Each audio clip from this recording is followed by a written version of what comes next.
Hey everybody, welcome to The Dose. My name is Brian McIntosh. The topic for tonight is problems. Not because I've got any, but because I always have some, and so do you, and so does everyone. But here's an interesting distinction between really successful people and people that have not quite reached the success that they've been striving for. Really successful people are not in the habit of dumping their problems out all over everyone else. Whereas unsuccessful people, typically that's one of their favorite things to do. Right? Don't ask them how's your day going. You're going to get a lot more than you bargained for, right? Don't ask them how's it going, how you feeling, how are you, none of that stuff, right? You'll just get an earload, right? Don't we all know people like that, okay? Here's the thing about problems, guys. Everyone has them. You know, a lot of people think that money will take away their problems. Look, guys, money doesn't take away your problems. It just brings you a whole different set of problems, right? There was a time when I was younger that I was concerned if I had a vehicle that it wouldn't start, you know, because it was old and had too many miles on it and, you know, that kind of thing, right? Today, right, you know, maybe the challenge is that, you know, one of my rental homes might suffer, you know, some roof damage in a storm.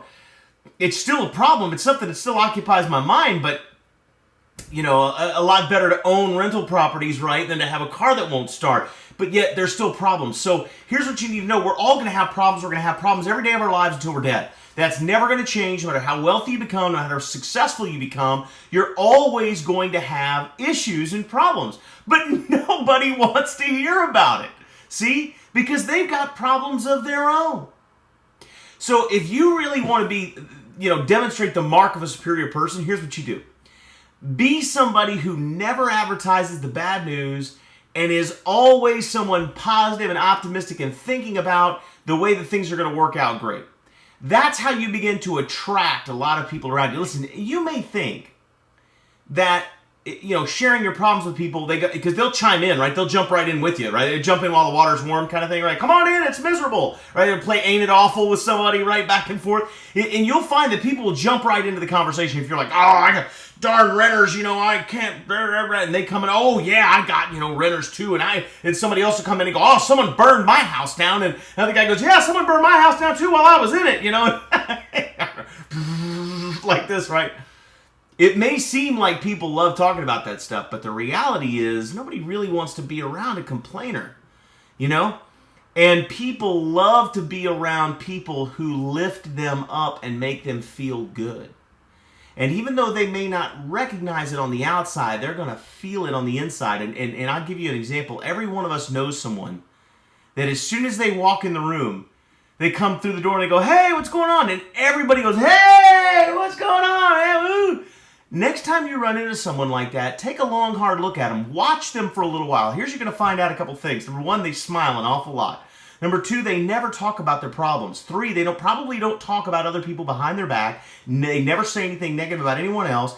And chances are they are complimenting people and lifting people up on a regular basis. Just watch. Some people do it naturally. Some people were raised to be that way. Some people have worked hard to be that way. But in any case, you'll find that the people who lift up the energy in a room typically demonstrate those characteristics. And those are the people that are the most popular, the most sought after, the most listened to, the most revered, and the most respected. And if you and I want to have that kind of reverence and that kind of respect, we need to become that kind of person. So what does it mean? It means that we need to be positive and uplifting and complimentary and optimistic. We need to not talk about people, right? Not ever talk negatively about other people, either in front of them or behind them. We need to make sure we don't air our problems out. We need to make sure that we're the painters of a positive vision for the future. And when we begin to do this, we become that kind of person, those attractive kind of people that everybody wants to be around. And that opens up all the doorways and all the possibilities to your success. And that's the dose.